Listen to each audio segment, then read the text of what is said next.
Hello. What's up? How's it going? Yo, All right. All right, cool. So exhausted. I don't think you guys have met. So, John Mark, this is actually one of our members that we've had for a while. Leslie. Leslie, this is Oh, John hello. Mark. Hello. Nice to meet you. Nice to meet you. I'm not gonna lie, I'm still kind of waterlogged. Went out to the beach and I just died. What beach did you go to? We went to Newport, the only beach that's basically open by this point. That Fair and enough. Corona. That's one way to say it. But it's in the name, so. Fair enough. Fair enough. How about yourself, Leslie? What you been up to since?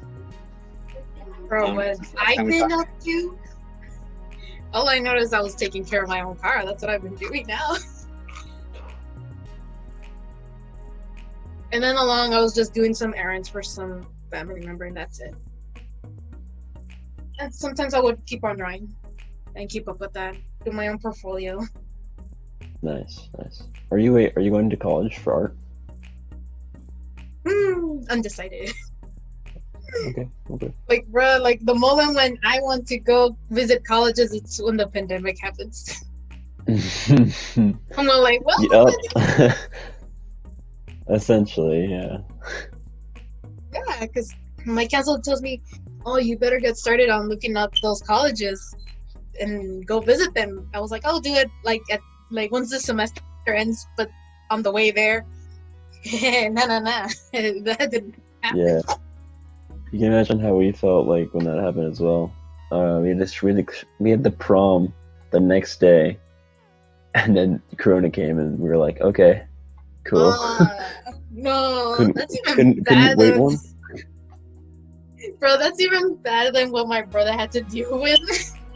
Because he graduated this year, and I was like, well, dude, cool, you're going to Disneyland with your friends. That's cool. But then that didn't happen. Yeah. I was like, well, shit, you're not going. They got their money Like, back, though. like- That's the thing. What are you gonna do, right? Like, I don't know. What are you going to do? It's always virtual. Ew. What am I going? Soarin' Disneyland? I know that they had something. They had the silver streak or silver bullet. Silver Bullet, yeah. Not a big fan of roller coasters because I fear them. I've never went to anything that's close to a roller coaster, nor went to Disneyland or any other place you've been to. So I can't really say that I enjoy it because I never went to one. Fair enough. That's why I was wanna excited make- for my brother. I was like, you're finally gonna go to a roller coaster. Nah, you can't go anymore.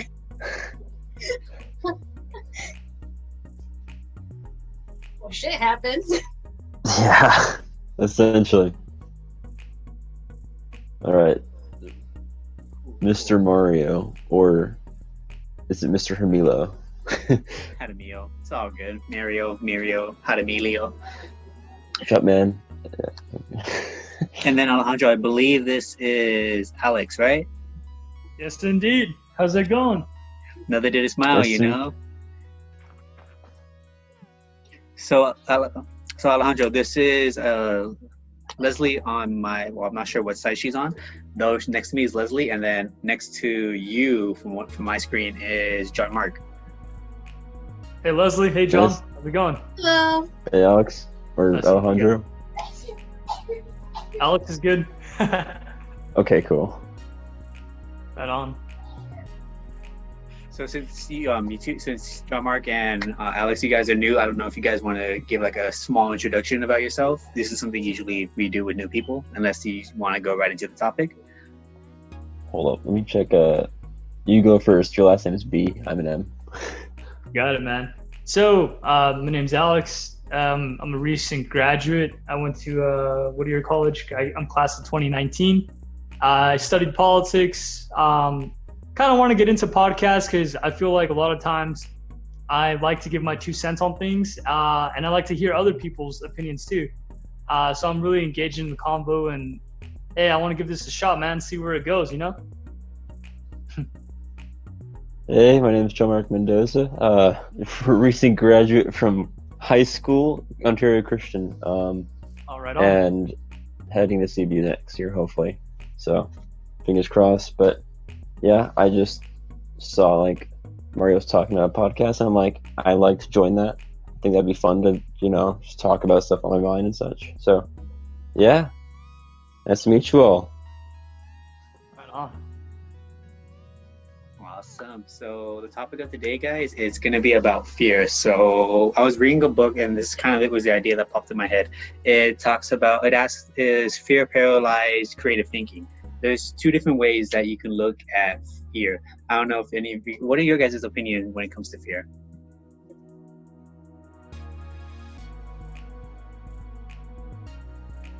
I mean, anyone want to jump in? I guess I'll. So I was thinking about this too. I think there's 2 types of thinking, generally speaking. I mean, we can dive into different personalities and things like that, and we can come up with different variations. But I think there's 2 types of thinking.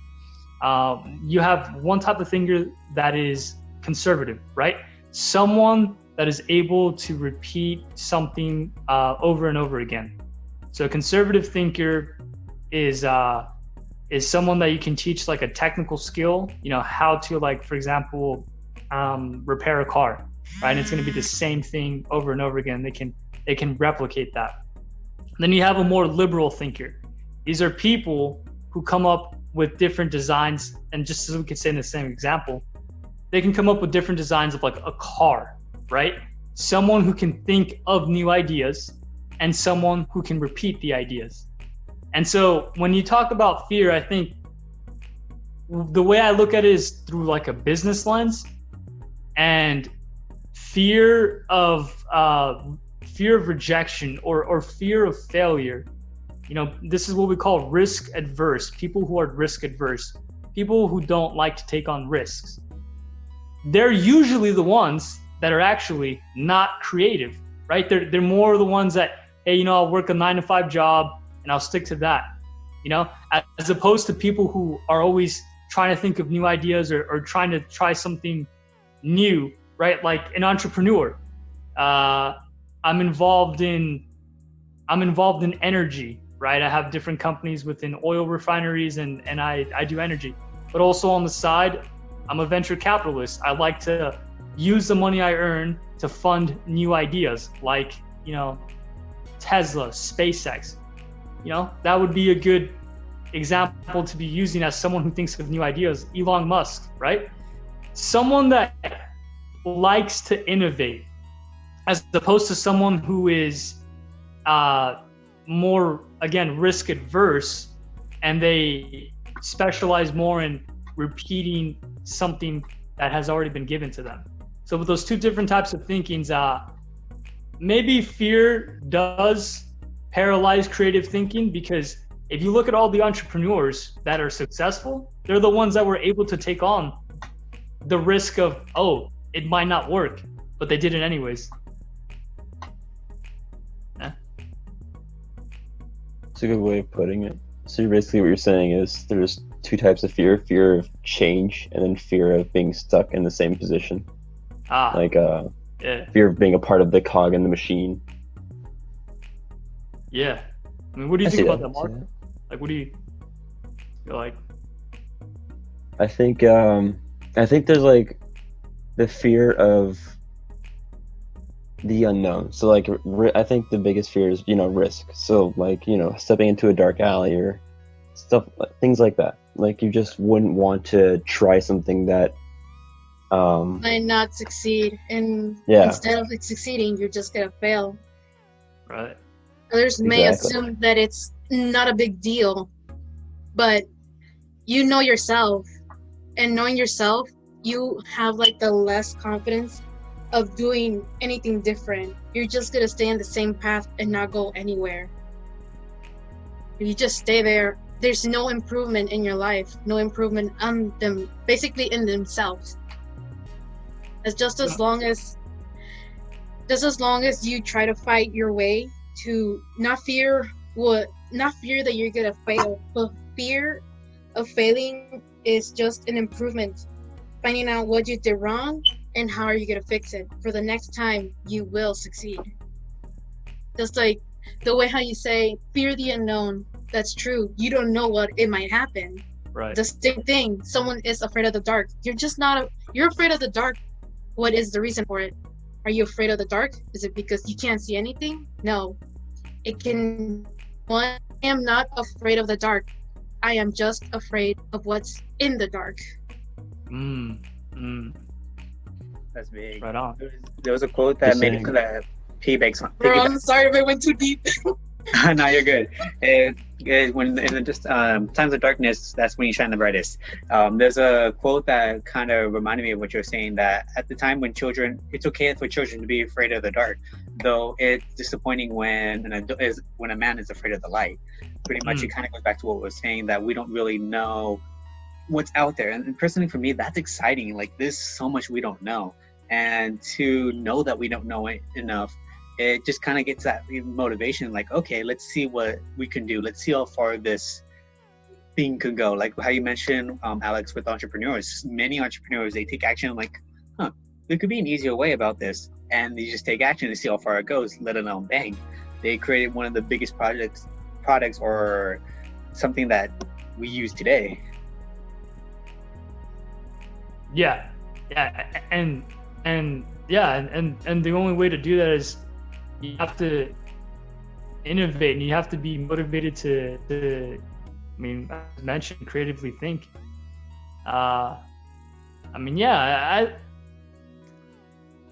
In that regard, I feel like a lot of people, they think that it's so black and white. You know, it's either you're a person that is more conservative thinking, and you just stay in the same place for your whole life.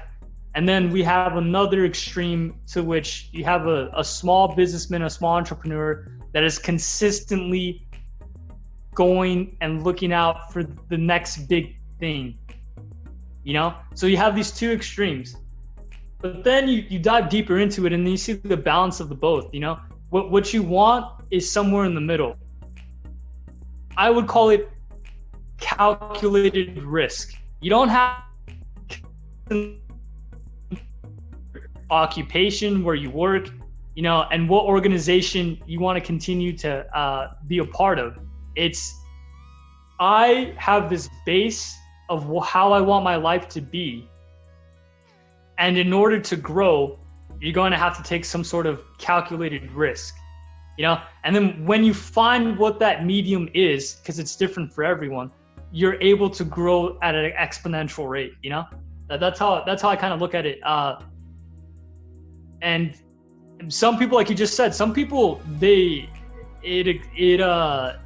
don't know, it excites you. It makes you like, oh, you know, like we could do this, we could do that. Oh my God. Hang on, guys. I'm gonna have to check out in a second. It was nice meeting you all. Sorry about this. It's fine. I'll check in later. I'll chime in later. Thank you, guys. For sure, man. Thank you. See you soon, Alex. Cool. So just kind of piggybacking on what Alex said, I was looking for a quote that Leslie reminded me of as well. It says, "Ever try, ever fail.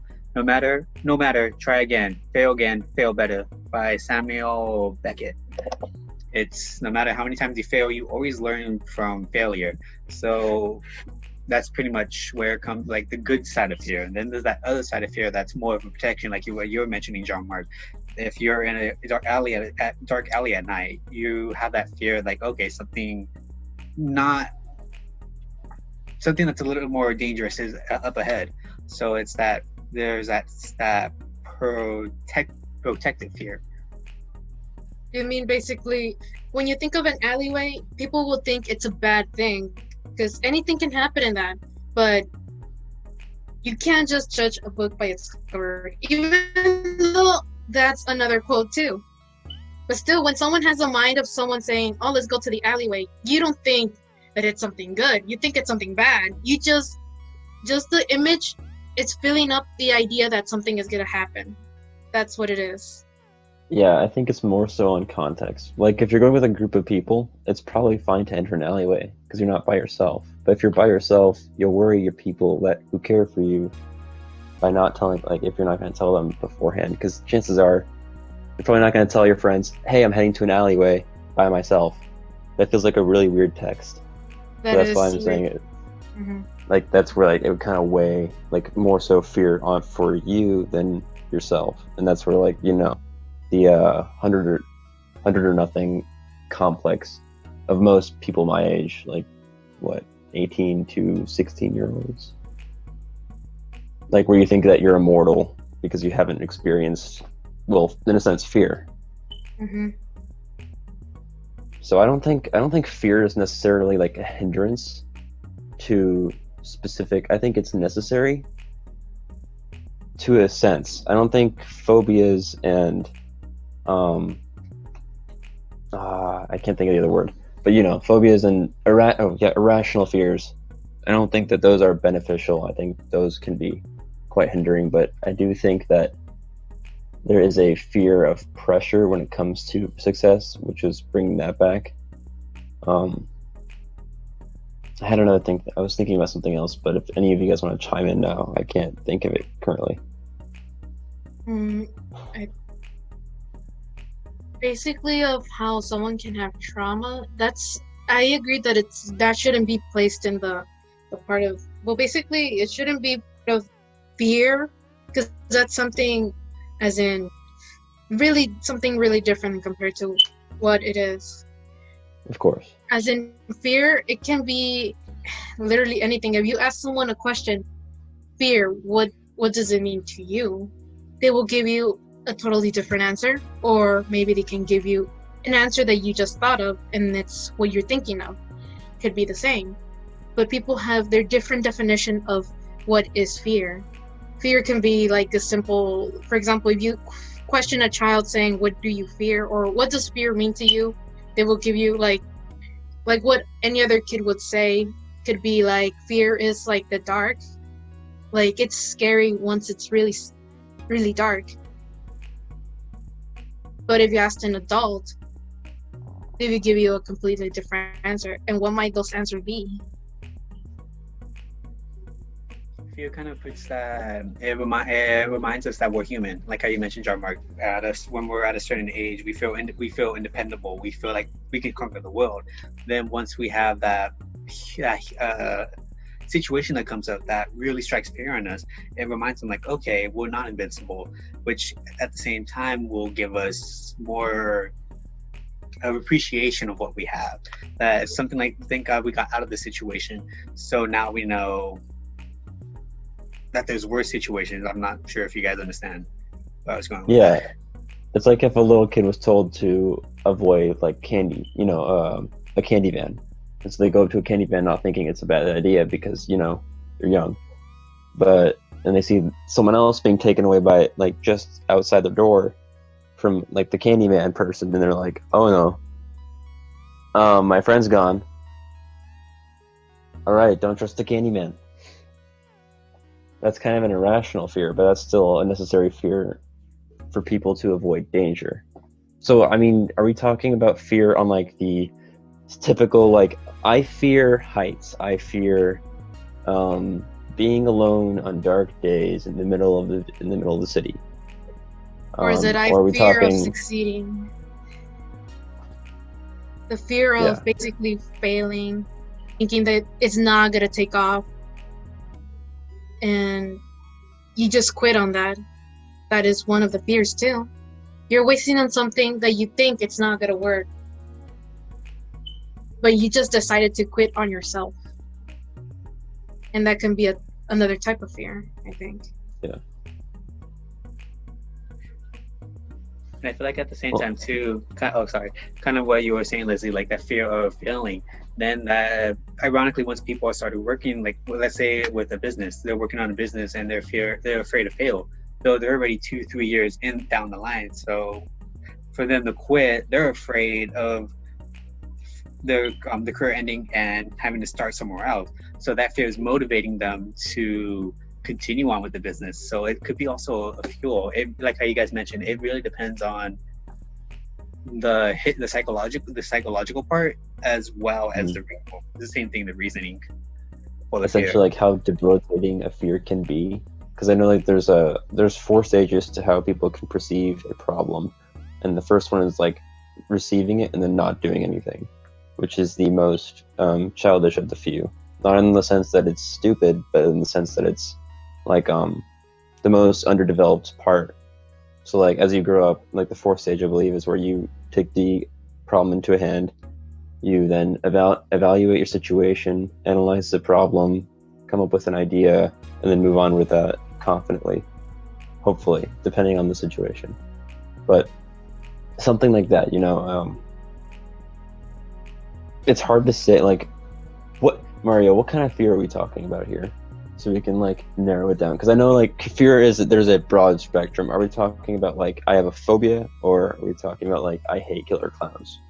So let's start off, well, if we have time, depending on how long these conversations go, let's go with the second one, like the fear of clowns, the fear, like the say that again. No.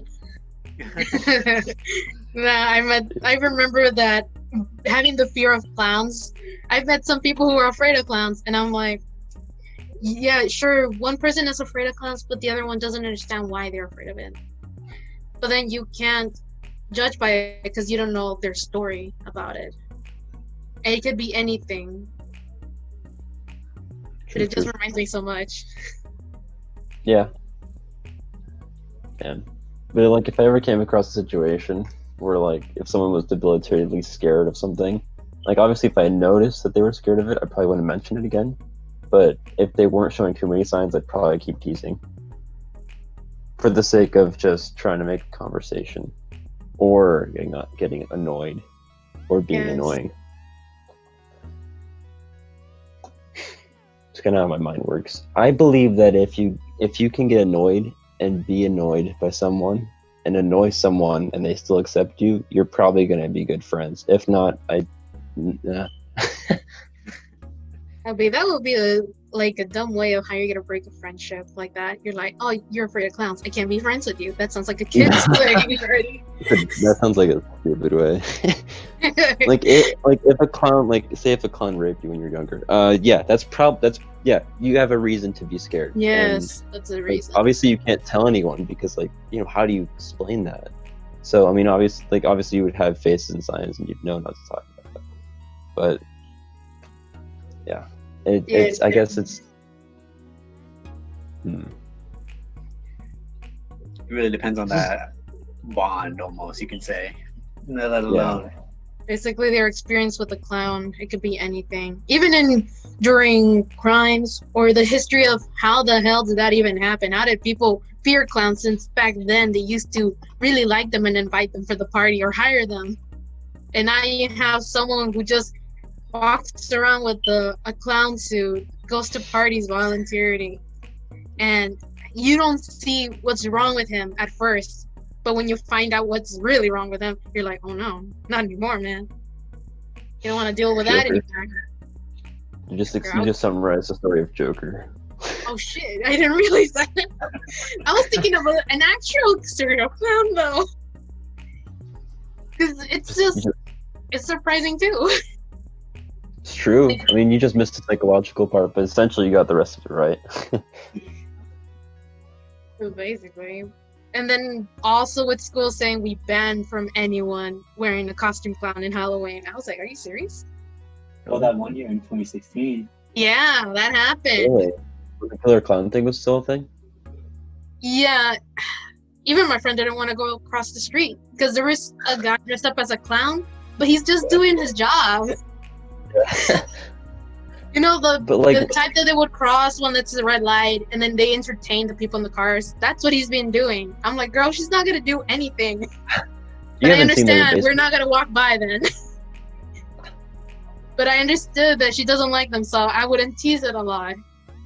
I just give her like a reason you shouldn't be afraid of it. But if you're still afraid of it, I won't insist on you walking the street, even though I'm here with her.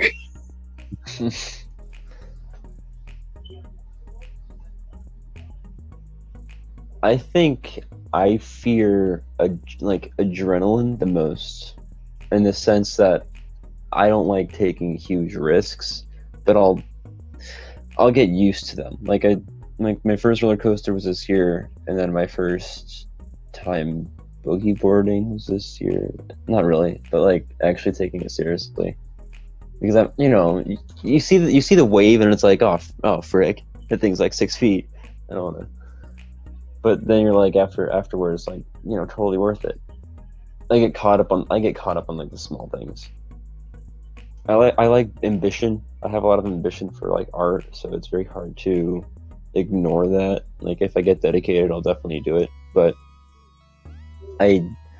small time stuff, man. I'm when it comes to party tricks, I don't have many. So even when it comes to like drawing and art, like I know like both you guys, I feel you guys can attest, like when it comes to art and stuff, it's a pretty big hobby, even though it's a little small, like just doodling here and there. But sometimes like you guys we can get caught into just drawing. Like for me, I like writing. I haven't written in a while though. I just like writing, just poetry, random stuff, and it really gets you. You just lose you feel like you're in another world. And then a lot You of people basically lose sense of time, let it happen, and then the next thing you know, it's a pretty freaking night. I'll be like, damn, how long have I been here?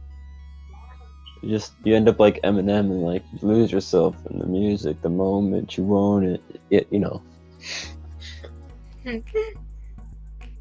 But yeah, I feel that sometimes. Although Even though it can be like the way how you said it, you can put so much time and work into it, you would really appreciate your own artwork. But also artists do have somewhat of a fear of criticism, mostly newcomers who likes to draw. They like the work, they think this is like the best work ever, but then when someone comes in, it could be someone advanced, but with different art style, they're not gonna appreciate it because it's not like their cup of tea. You just don't let them. You need to accept criticism and see what you want to do about it. Of course. I think that's a big part of like fear too, like fear of pressure.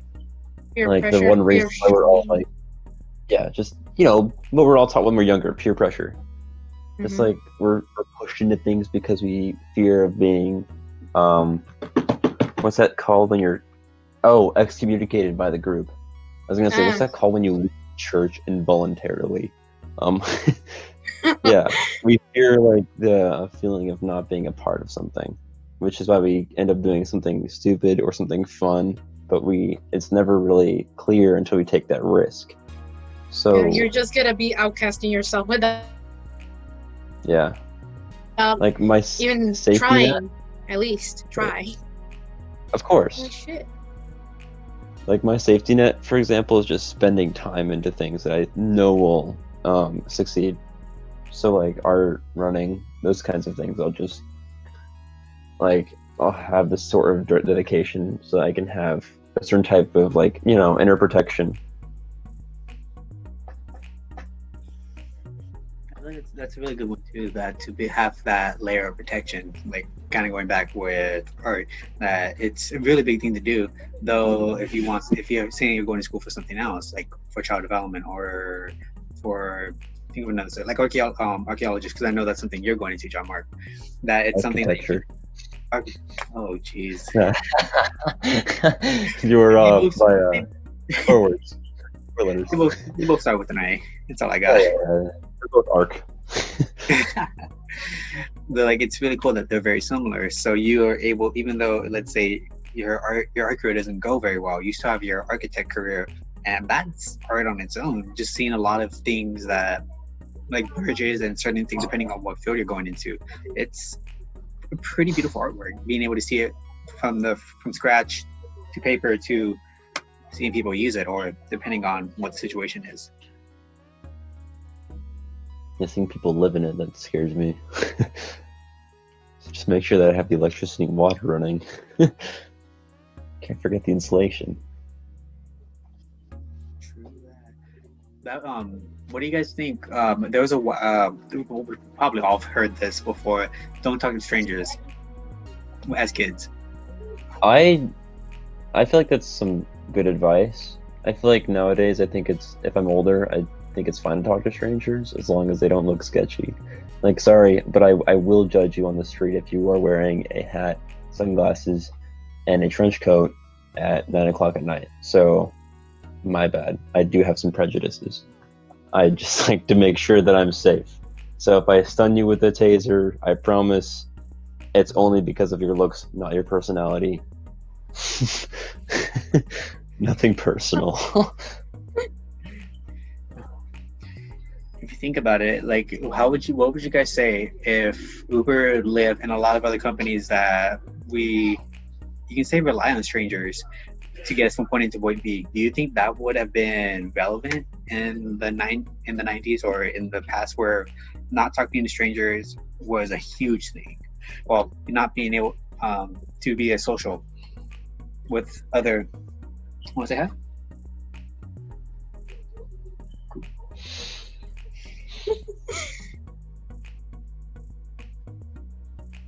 Is that your sister? Yeah, it's my little one. Oh, you. So kind of rephrasing the question. Let's say Uber, Lyft, and Grubhub. That's what I'm thinking. Uber Eats. Do you think they would be relevant in the past, in the 90s, even 80s, where you still had, well, racism was huge, being able to talk to your, what's it called? Your driver. Yeah, like you're fine. Like everything is different. Everything was different because we weren't the same. We weren't able to talk to people. Do you think that would be relevant? How successful would you say Uber and Grubhub would be at those times?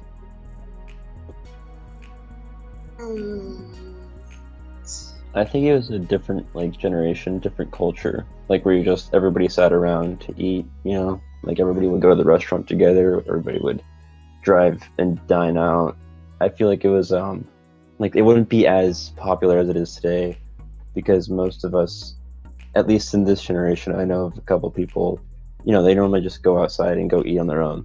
They don't bring their lunches sometimes. They'll just have their credit card and head over to the Taco Bell over the street, that kind of thing. So pretty much it wouldn't really be the fair part. It would more be just the different times people would choose to go outside rather than us being lazy. Yeah. Like they'd see it like, oh, I have to spend more money to get my food alone. Like that, I feel like that would be more of the view back then.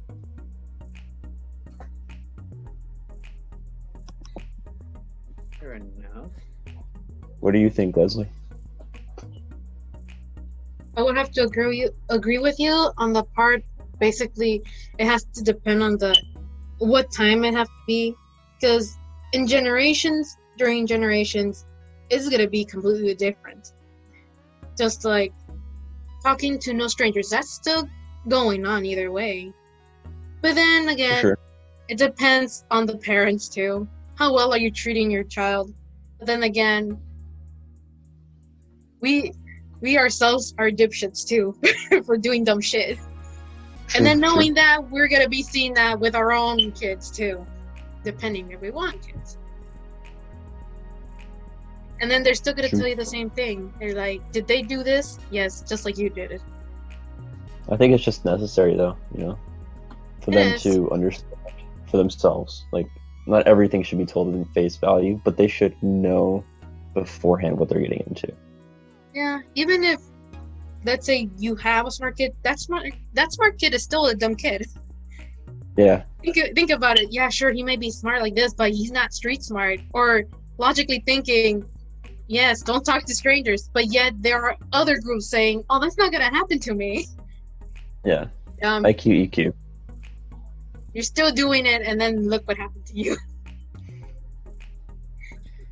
Usually the smartest people are the ones that get in the most trouble. I haven't gotten in trouble once, Mario. I'll have you know. No. I do talk to strangers, though. Meet them at stoplights. I know, scandalous. Anyways. Oh, jeez. Do we all want to name off, what we're scared of the most? One by one, starting with Mario? Might as well. Are you okay with that too, Leslie? Or I guess. If I'm not, gonna you have can to just think of what fear do I have. right? if not, you could just like play it off as a bit. Like I play pass, please. So personally with me, it took, especially with quarantine, I've noticed that it's one of the biggest fears that I've had since I was little was being alone. Like it's kind of ironic. I like to do things on my own, though I like to have someone to talk to. At least I like to be around people more than anything. Coming from an introvert, I just enjoy society, whether it's good or bad. It's just seeing people, the way we act, the way we respond. It's more, I don't know, it's that psychological thing that I fear that in the future we may not have, just because of technology. Just there's so much.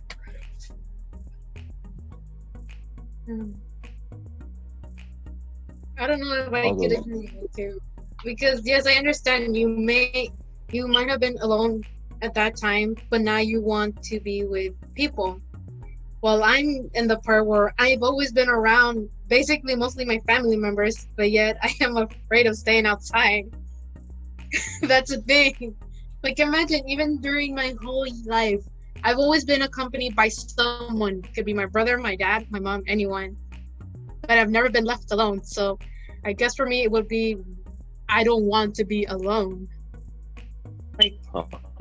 I don't want to be alone with basically by myself, or be alone by someone that I have no idea who they are. Like I don't care if it's a child accompanying me, I'm still scared. You don't know what this kid does. Yeah. I feel like it'd be super fun though. Like if you're Although it with a could be bunch of super friends. sketchy, you ask me. A child True. out in the street and I'm just here alone. It's like, what are you doing here, child? Yeah, that's pretty scary. But you're talking about like if you're in Les Mis in 1700s. Yeah. Still, that's But another thing. I guess my part is just being alone. That's why you always, basically, Mario, you always see me with Kayla or Kid, anyone in the group. That's why you never seen me alone. And I'm always there with them. it's a good point. I don't know you personally, but I see your point. Mm-hmm. I think my no. It's too late. You cut me off. Go. Sorry. You're Sorry not if that was, forgiving. Continue. I'm sorry if that was your fear. My severe apologies, good sir. My fear is that you cut me off. I don't know how to continue anymore. I should just. Oh man, here we go again. Bro, he didn't even share his fear. But continue, Mario. Continue. I actually lost my train of thought because, yeah. Oh shoot! Sorry, the bit went on too long. I'm sorry. My fear is I'll continue with mine then. My fear is actually I'm not talking about the being alone part. I don't know. I've always been with my mom my entire life, or my dad. We do live in the same household, but my mom is taught at the same school for like the past. I have been taught by my mom twice out of all my years in high school and junior high and elementary. So yeah, I think that's 16 years. So yeah, and she's went with me on my 2 mission trips. So I feel like it would be fun to try living with a group of people that I don't know quite well, given that they are underneath the same impression that we all have the same goal. We don't have to have the same ideals, but if we're all united by a goal, I don't see what's wrong with that. Anyway, back to my fear though. I fear... Suffice to say that I do fear the unknown. When it's done properly in horror movies, I applaud it. I'm not scared of that, but I do applaud it whenever they do demonstrate that well. But I fear taking risks into things that I don't know what'll happen. Like people might come out happy and excited, but I'll be like, I'm gonna throw up from that. I have a phobia of throwing up, so most of my fear might be attached to that. But I mean, like I fear on more religious reasons that Like, what if, like, it's a what if. It's a huge what if, but it's like, what if the Bible wasn't real? And I was thinking, and I was like, dude, that would be scary. But scientifically speaking, even if it wasn't believing, it would still be a better chance to believe in something like that than to not believe at all. I think it would be an optimistic. It's like two sides of the same coin. You either believe there is no God, or you believe there is a God. And one of them is just pessimistic, not pessimistic. One of them is pessimistic, and one of them is optimistic. That's how I see it, basically. Not many people will see it that way, but either way, you're believing in something. I don't want to make any huge claims, so I'm not going to continue on that little spiel. But yeah, I fear, like, what if we actually don't know where this entire place came from, and we have no idea how anything works because we're all living in a matrix and we don't even know it, and we're all in NPCs. Like, what then? True that. We're all trolls living unbeknownst to the higher ups. And even then, like, I know I've talked to a few people that like obviously, John Mark, how we met from a religious group, and we usually talk that there's a lot of people. We've agreed there's a lot of people that are like super diehard fans. Like, this is one way. There's no other way. Where in reality, different ways to believe. Not saying about this just with God, with any religion, with any faith. And when it comes to that, it's be a good person. Oh, that's a whole thing. I lost my train of thought. No. I fear when Mario loses his train of thought because I feel like it's my fault. It's still a work in progress. As you guys know, well, you guys don't really know. I struggled with communicating, so it's learning to talk to people, which I feel another reason why I wanted to work on this podcast. So a little bit about how we started the podcast, John Mark, is that one of our friends, Kit, Leslie knows him, Kit.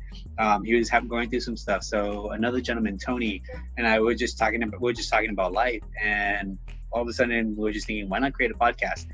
And this is what we're doing. It's about this is our second season. Well, half season, you can say, because of Zoom. So we are continuing to work on, and we want to see how far this goes. Oh, like, where the hell are they? Like, I was like, wow. I saw Tony. Where the hell is he? I know Tony's been working on it, his Herbalife business, or I'm not sure what business he's working on. He's helping out at home. I haven't hit him up because I asked him if he wanted to join. He's pretty much busy. Yeah, because the beginning of season 2, I asked him and Becky, though Becky didn't respond, and Tony said he's really busy. Though I should hit him up too, because. Was it from the last podcast? Yeah. Oh yeah, that's right. I wasn't there because I forgot. I was busy at that time too. I didn't expect it either. Like, things happen, and there you go. So yeah, with that, I don't know if you guys have any final spiel. We've probably hit about the 30 mark. Say that again. I mean, all we've been doing is talk about fear. Can I show my screen? Maybe, I don't know. It's not about clowns, is it? It's not about clowns. I promise, it's not clowns. It's the scariest thing ever, but it's not clowns. All right. You can trust me on this. You just allow me. Thank you. Tell me, Mario, you're afraid of clowns too? I mean, I know I'm a clown, a class clown, though I don't. No, I've gotten better with clowns. Okay, are you seeing it? They're fine. But there's the only way you fear a clown is basically you don't fear the clown, you fear what he has in hand. That's what it is. Yep, I always fear the balloons. That's for sure. No, if it's something deadly. Yes. I fear cereal with no milk. It's frightening. You know what you should be fearing? The opposite of how you pour the milk, and then there you go. Oh, let me show you something. You just pour the milk first and then add the cereal. I was gonna say that's the question of the day. Do you pour milk before cereal or cereal before milk? No, first is the cereal, then the milk. I was gonna say, hold on, we have to get a whole thing going. Yeah. It's milk, cereal. Look at this. Guys, I go milk, cereal, bowl, and spoon. You know what I realized? It's the same thing what I watched before or something. Basically, do you still call a cereal if you have it in different orders though? for example, you eat the cereal first, you wait for a bit, and then you drink milk. Do you still consider that as having a bowl of cereal? That's a great question. Why? It's so frightening. Why? So scary. Just look at them Big teeth. lion. Though. This guy brushes. Oh, I can't. Hold on. Just gotta. Oh. Oh. Though lately, ever since whatchamacallit, my sociology class, we went over dairy products and a lot of other things. It was two of us. Ever since I started watching about like the history of regular milk that comes from cows, I pretty much I stopped drinking milk mainly because of the the chemicals that were in milk. So I actually eat my cereal. Wait. Oh shit, Wait, that should have been another part of my fear. I forgot. You only eat your milk. Wait. You put the milk in the cereal? No. I was like, who's the madman in this It's not group? that. It's basically every time I like for me it was the fear of vomiting. That's another one. I forgot. But the part Yeah. of how it led to that was that, like, for example, if I were to go to school in the morning, I would have a bowl of cereal with milk, of course. But then after that, right after I'm about to leave, I still feeling ill, and then you vomit. But basically, you vomit the whole breakfast you had. Turns out you have a fever. That's how you find out. For me, that's how I find out that I have a fever. So that means that I'm not going to school. But every time that happens, I have a fear of drinking milk because that means I'm gonna be vomiting whatever I ate. Oh, So I don't like Yeah. that idea either. I forgot. I'm Yeah. afraid of milk too. Well, I have a sorry, bit of a don't drink lack. milk. Yeah, like the only time I do it is that if it's new milk, like you barely bought it, I will drink the milk. If it stays there for a couple of days, I'm not gonna drink it anymore. talking about fears that just resurfaced, I just thought of one: cannibalism, because that's freaking scary. To think that You you know can that's treat a still going human on, right? as a cow. Yeah, that's scary, dude. Like Also, when cows humans eating give other into like cows. I don't like that. I think I don't like the idea of humans turning into animals. That scares me. Like it makes sense, but it scares the heck out of me. But 'Cause it's aren't we just like, still hey, animals though? Not quite, because we have sentient. Like we have a We're advanced now. we can decide for ourselves which way we're going, and we have thumbs. Yes, but as an animal, it can be anything to the point where you lose your, basically, your logical way of thinking. For example, you have fear or you have anger. What does that anger cost? You go through anger. So you, all over again, you become an animal with no control. Almost. But I feel like you can have anger that's justified or unjustified. It depends on how much you're going to display it too. We have our cells, like we can control that because we have, I don't know what part of the brain it is. I think it's the central cortex, but I could be wrong. Where we kind of hold ourselves back depending on how much tolerance we can take and then display as well. But that's why our brains are a little bit bigger than, compared to the animal. I think the biggest brain of animals that can absorb the most knowledge is close to an elephant, but that's just because of an elephant's memory. That's not really like smart. That's just them knowing what to do in precarious situations. I'd say like the smartest animals out there are probably like specific types of monkeys, solely because they can perform tasks that are incredible. But also monkey get Sorry, I just thought of something. Good God. I don't know. The part of it did remind me of something else too. Oh, It's just the God. same thing. You would lose it, but then you're right.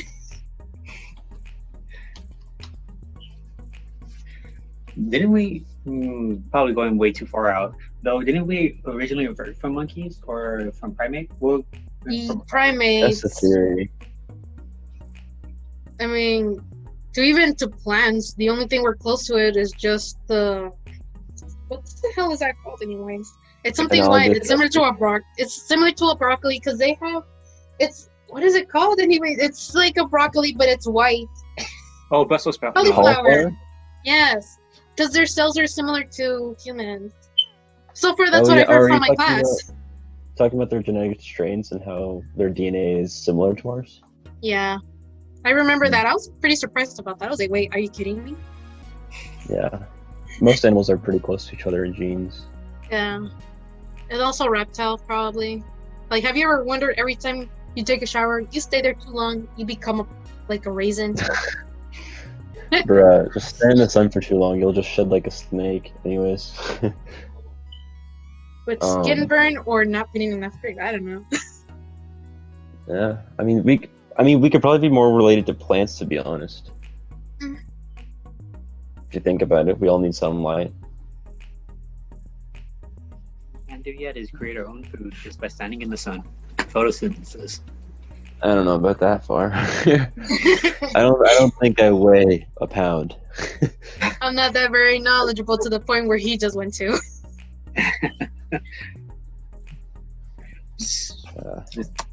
So yeah, I'll probably say that about wraps up this episode. Do you guys have any final words? Any final wants, desires, fears? I was gonna say that the monkey I was talking about earlier was like, I want orange, orange, me, you, orange, give orange, you, me, give orange, orange, you, give orange. That's the first sentence ever said by a monkey. I don't know where I found it. I saw it once, and I'm like, that is pretty funny. Like, imagine the first thing you want to hear from a monkey. Like, let's see what they think. I Give want me orange. something. I want orange.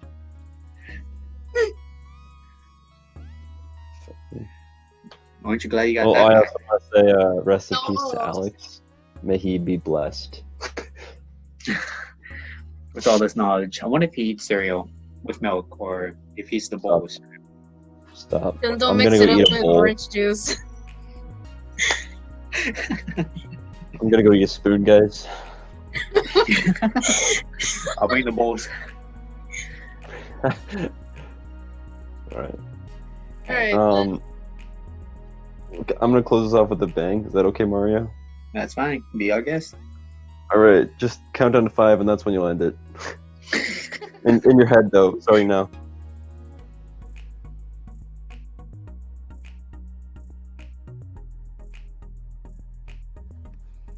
So it looks like that's how we're going to end it. Thank you guys so much for joining us. Leave a like, comment down what you guys think. What is your fear?